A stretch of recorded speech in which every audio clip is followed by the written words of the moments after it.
February 6, 2024. Abu, my first exotic bully male. Tapos si Conga out of Abu and Lunabe. Tapos si Boogie out of Babayaga and Daisy, my first exotic bully breeding.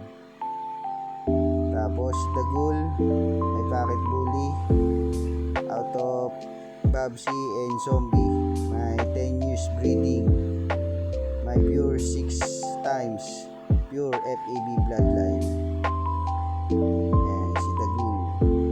Tapos yung isa sa dulo, female, color blue.